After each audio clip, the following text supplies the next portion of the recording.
Assalamualaikum warahmatullahi wabarakatuh. Selamat sore teman-teman semuanya. Di sini kami dari kelompok 6 akan mempresentasikan tentang pariwisata di masa Soeharto. Saya Sinta Kristiani. Saya Disa Nabila Setiati. Di sini kita akan membahas tentang bagaimana pariwisata di masa Soeharto itu berkembang. Nah, pertama kita akan membahas dulu nih tentang apa sih urgensi dari pariwisata pada masa Orde Baru dan bagaimana pariwisata di masa Orde Baru ini bisa mulai berkembang.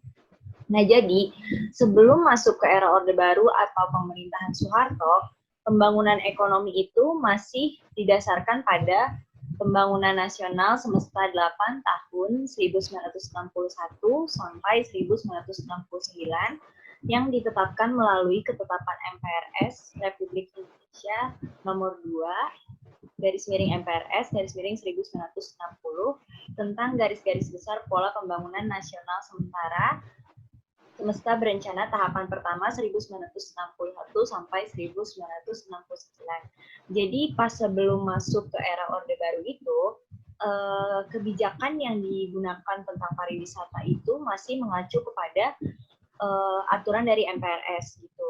Nah, barulah pada masa Orde Baru itu mulai berfokus kepada kebijakan yang berkaitan dengan pariwisata. Jadi pas masa Orde Lama ini yang sesuai dengan garis-garis besar pola pembangunan nasional semesta berencana tahapan pertama, itu tuh fokus ekonomi Indonesia tuh lebih fokus kepada pertanian dan juga industri kecil serta industri besar. Jadi pas masa sebelum Orde Baru ini, kebijakan pariwisata itu belum terlalu menonjol atau belum ada fokusnya gitu. Jadi masih tergabung dalam aturan MPRS itu dan lebih lebih diperhatikan kepada kebijakan pertanian dan industri. Jadi pariwisata ini tuh sebelum masa Orde Baru bisa dibilang masih berperannya itu belum terlalu besar gitu. Nah, barulah akhirnya ketika Orde Baru dimulai, kebijakan pembangunan kepariwisataan itu mulai ada aturannya tersendiri. Jadi Soeharto itu menciptakan suatu pembangunan atau suatu aturan yang berkaitan dengan pembangunan jangka panjang 25 tahun pertama yang dimulainya itu sejak tahun 1967 dan berakhir pada tahun 1998 atau awal tahun 99.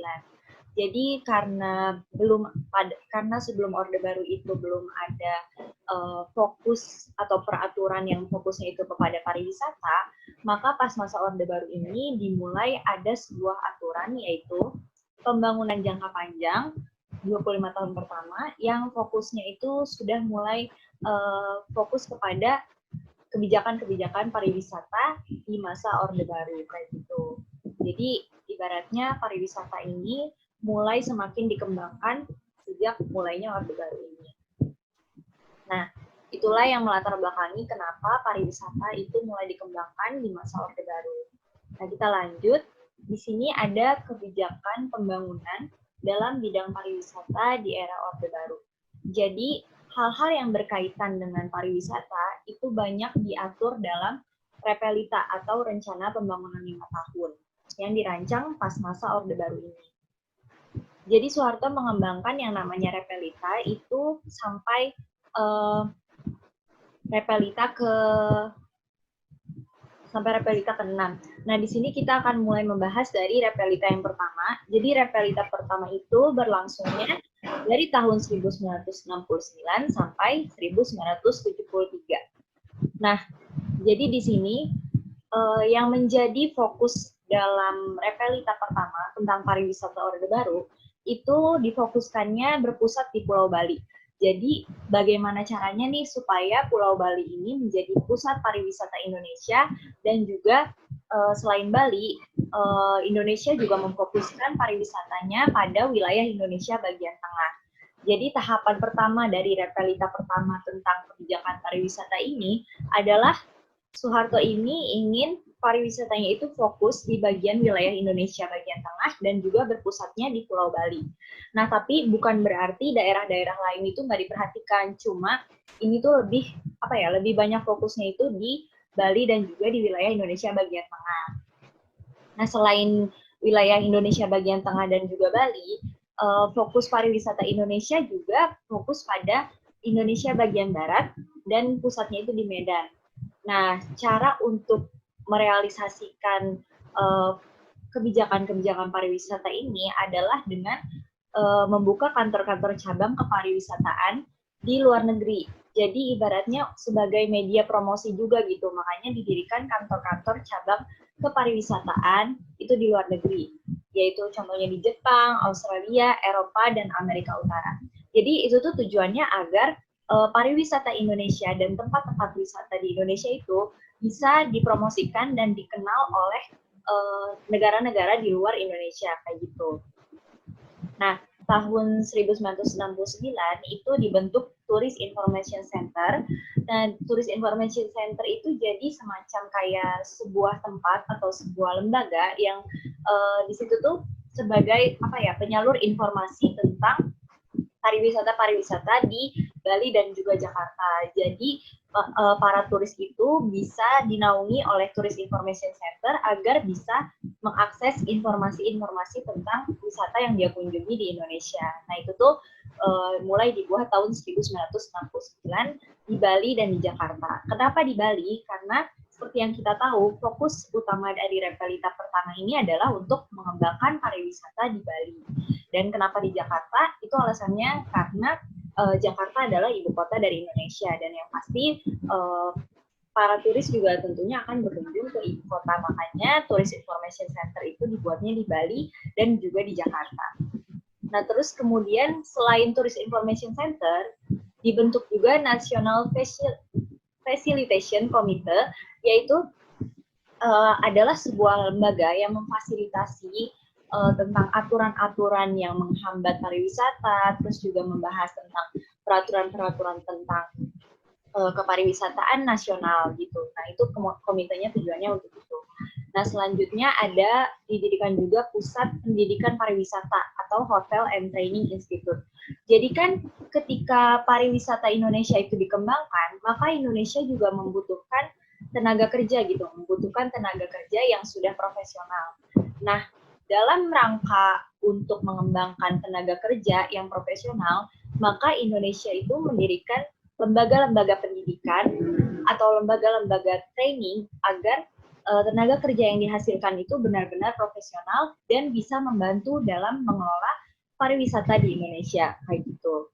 Nah, kemudian selain memberikan pendidikan, dibentuk juga Badan Pengembangan Pariwisata Nasional atau Baparnas di Repelita 1 ini. Tujuannya adalah untuk mengatur segala hal yang berkaitan dengan pengembangan pariwisata nasional. Oke, mungkin kita bisa lanjut ke Repelita yang kedua. Jadi, Repelita kedua ini disusunnya tahun 1974 sampai 1978. Nah, di sini Repelita kedua itu tujuannya hampir sama dengan yang pertama, yaitu sama-sama ingin mengembangkan pariwisata di Indonesia dan mengembangkan potensi-potensi agar pariwisata Indonesia ini tuh bisa dikenal oleh negara-negara di luar negeri, gitu. Maksudnya di negara-negara luar gitu. Nah, di sini program-program dari Repelita kedua yang berkaitan dengan pariwisata itu ada 9. Nah, di sini saya akan menjelaskan poin-poinnya secara singkat. Jadi yang pertama adalah menyusun pola pengembangan rencana induk pariwisata, terutama pada daerah-daerah yang mempunyai potensi menarik wisatawan. Jadi mulai disaring nih mana daerah-daerah mana aja yang memiliki daya tarik yang berpotensi menjadi tempat wisata yang ramai dikunjungi oleh turis gitu.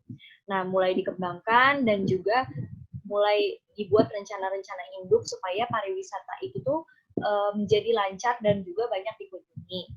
Terus yang kedua, menyerasikan pola perkembangan pariwisata dari semua daerah-daerah tujuan wisata di Indonesia menjadi satu rencana induk pembangunan pariwisata nasional. Jadi semua daerah-daerah yang berada di seluruh Indonesia itu kayak semacam disatukan. Kemudian program rencananya itu tuh menjadi satu gitu, satu suara atau satu induk agar semuanya itu sama-sama berkembang kayak gitu. Nah, yang ketiga, melanjutkan peningkatan prasarana dan sarana kepariwisataan, serta memulai perencanaan prasarana dan sarana baru di bidang pariwisata. Jadi segala hal yang berkaitan dengan sarana dan prasarana tentang pariwisata itu dikembangkan. Terus juga mengadakan konsolidasi dan peningkatan pembinaan tenaga kerja, serta fasilitasnya untuk menampung pelayanan wisata yang memenuhi persyaratan kepariwisataan internasional. Tadi di slide sebelumnya juga sudah disinggung bahwa dalam rangka meningkatkan tenaga kerja yang profesional untuk mengelola pariwisata, maka Indonesia itu memberikan program-program pendidikan, yaitu program-program pendidikan perhotelan dan juga tentang pariwisata, itu semuanya diberikan agar Indonesia memiliki tenaga kerja pariwisata yang benar-benar profesional sesuai dengan persyaratan kepariwisataan internasional. Nah, kemudian memantapkan kedudukan Indonesia sebagai daerah tujuan wisata internasional. Terus menyusun langkah-langkah pengembangan pariwisata dalam negeri, terus meningkatkan jumlah wisatawan terutama ditujukan pada segi peningkatan kualitas sehingga penerimaan yang diperoleh negara menjadi lebih besar.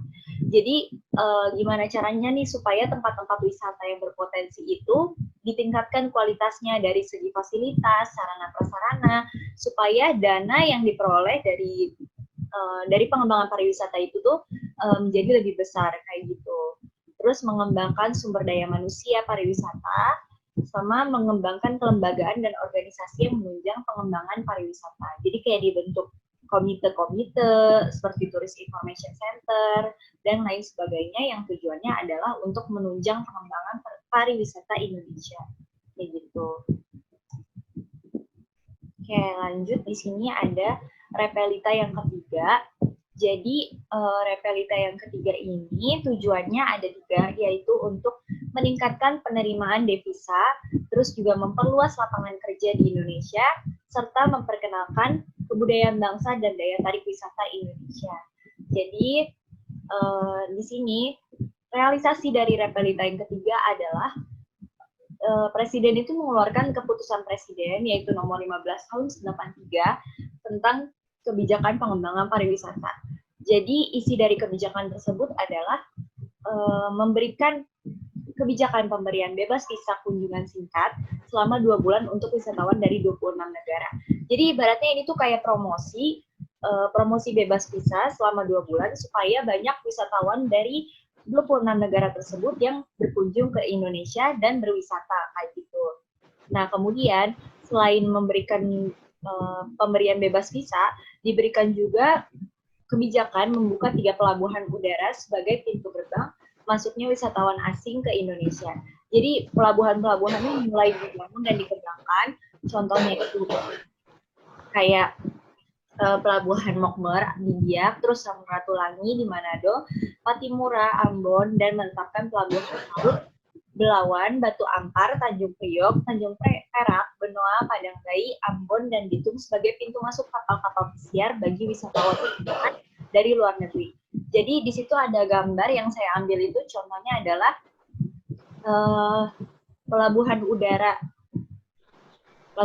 dan juga pelabuhan laut yang ada di Biak kayak gitu. Nah itu tujuannya adalah untuk ibaratnya kayak menyambut kapal-kapal pesiar dan juga kapal-kapal dari luar negeri agar fasilitas untuk begitu sampai itu nyaman kayak gitu. Makanya ditingkatkan lagi pelabuhan, baik itu pelabuhan udara maupun pelabuhan lautnya gitu.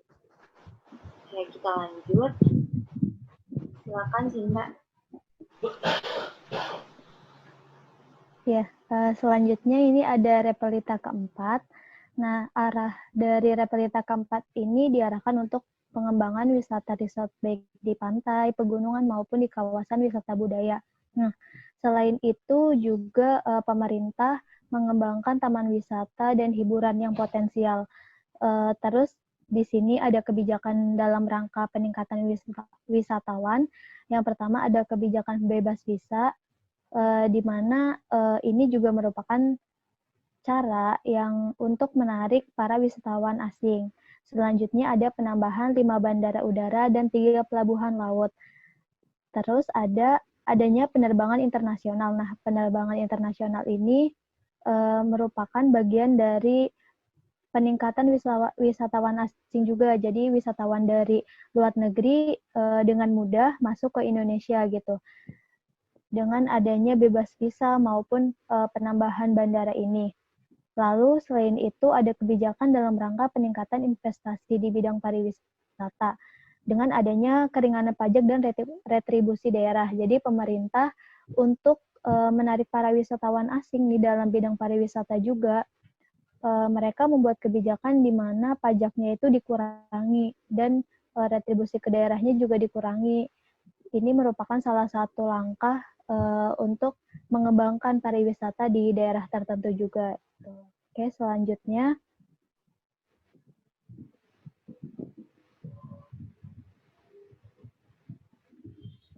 Next. Nah, ini tadi yang sudah saya sebutkan, yaitu ada 5 bandara udara tambahan. Yang pertama ada Bandara Francasiepo di Biak, terus ada Bandara Supadio di Pontianak, ada Bandara El Tari di Kupang, Bandara Sepinggan di Balikpapan, dan Bandara Juanda di Surabaya.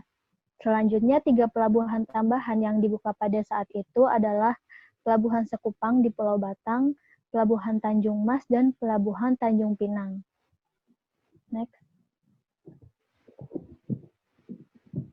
Ya, selanjutnya ada repelita kelima. Jadi repelita kelima ini diarahkan untuk memupuk rasa cinta tanah air dan bangsa, memperkenalkan kekayaan dan keunikan budaya, keindahan alam termasuk bahari, serta menanam jiwa semangat dan nilai-nilai luhur bangsa dalam rangka lebih memperkokoh persatuan dan kesatuan nasional di samping mendorong kegiatan perekonomian nasional. Jadi tujuan pemerintah ini tidak hanya untuk di bidang ekonomi juga, tapi untuk di bidang kesadaran akan cinta tanah air juga di sini. Sehingga pemerintah ini salah satu langkahnya bisa di next.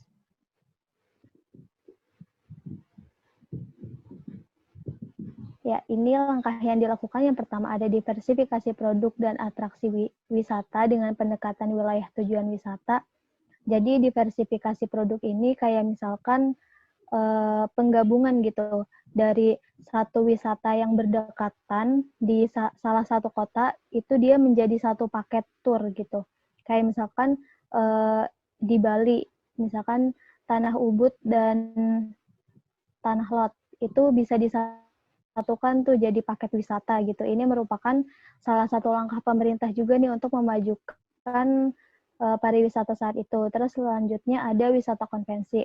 Seperti yang kita ketahui bahwa saat itu banyak terdapat konvensi-konvensi atau pertemuan di Indonesia. Nah, salah satu tujuan dari pertemuan itu juga untuk memperkenalkan pariwisata di Indonesia. Kayak misalkan saat itu ada konvensi di Bali, maka salah satu langkah pemerintah juga memperkenalkan atau mengajak para turis ini untuk berwisata misalkan ke pantai di Bali ataupun ke tempat wisata lainnya di Bali. Selanjutnya di sini ada wisata kapal pesiar. Nah, wisata kapal pesiar ini juga merupakan salah satu upaya untuk memajukan wisata maritim gitu. Selain wisata di pantai maupun pegunungan, wisata di maritimnya juga dimajukan pada saat itu. Selanjutnya, kawasan pariwisata yang sudah beroperasi saat itu, contohnya ada Bali Tourism Development Corporation, terus Manado TDC, Belitung TDC, Baturaden TDC, Krakatau Lampung TDC, Goa Makassar TDC, dan Biak Irian TDC. Nah, jadi kawasan pariwisata ini merupakan salah satu langkah diversifikasi produk. Jadi adanya penyatuan gitu atau pembuatan paket-paket pariwisata, perjalanan pariwisata. Nah, selain itu juga pada saat repelita kelima ini ada merupakan tadi yang dalam rangka meningkatkan cinta tanah air tadi, pemerintah melakukan paket pariwisata seperti karya ilmiah maupun perjalanan study tour gitu untuk para pelajar pada saat itu. Bisa di next. Ya, ini ada repelita ke-6. Repelita ke-6 ini merupakan tahapan pertama pembangunan jangka panjang 25 tahun kedua. Ditetapkan Ketetapan MPR Republik Indonesia nomor 2 MPR tahun 1993 tentang garis-garis besar haluan negara tahun 1993 sampai 1998. Nah, kebijakan pada repelita ke-6 ini dijabarkan dalam 2 program pokok dan 5 program penunjang. Program pokoknya itu yaitu ada pengembangan pemasaran luar negeri dan dalam negeri. Jadi pemerintah pada saat itu mengembangkan pemasaran dengan tadi membuat kantor pusat promosi pariwisata baik di luar negeri maupun di dalam negeri di wilayah-wilayah tertentu yang memiliki potensi pariwisata. Selanjutnya ada program pengembangan produk wisata. Nah, produk wisata ini dalam artian bisa dalam produk kayak misalkan barang ataupun dalam bentuk budaya ataupun tempat wisata yang bisa menarik para wisatawan. Nah, selanjutnya ada 5 program penunjang. Yang pertama ada program pengendalian pencemaran lingkungan hidup, yang kedua ada program pendidikan, pelatihan, dan penyuluhan pariwisata, yang ketiga ada program penelitian dan pengembangan pariwisata, yang keempat ada program pembangunan prasarana pariwisata, yang kelima program pembinaan dan pengembangan kebudayaan dan kesenian. Kalau misalkan kita lihat dari program-program ini, semuanya ini merupakan bentuk untuk menunjang kemajuan dari pariwisata pada saat itu. Bisa di next. Ya. Selanjutnya ini ada dampak kebijakan pariwisata pada masa Orde Baru. Jadi kalau misalkan bisa teman-teman lihat di sini pada saat tahun 1969 jumlah orang atau wisatawan yang datang ke Indonesia itu hanya 86,1. Ini dalam bentuk ribuan. Lalu pada saat 1991 dia melonjak atau mengalami kenaikan menjadi 2.569,90 ribu. Jadi kalau misalkan kita lihat di dua grafik ini, di mana wisatawan mancanegara ataupun wisatawan asing maupun wisatawan dalam negeri ini mereka mengalami kenaikan gitu. Nah di sini sumbernya bisa dilihat juga. Kalau misalkan teman-teman ketahui, yang di samping juga ada pertumbuhan wisatawan dan devisa. Jadi di sini kalau misalkan kalian lihat, semuanya ini mengalami kenaikan gitu. Dari kebijakan ke Repelita 1 maupun ke Repelita 6, mereka selalu mengalami perbaikan ataupun perkembangan dalam hal pariwisatanya. Jadi next. Oke, sekian dari kelompok 6. Kurang lebihnya mohon maaf. Wassalamualaikum warahmatullahi wabarakatuh.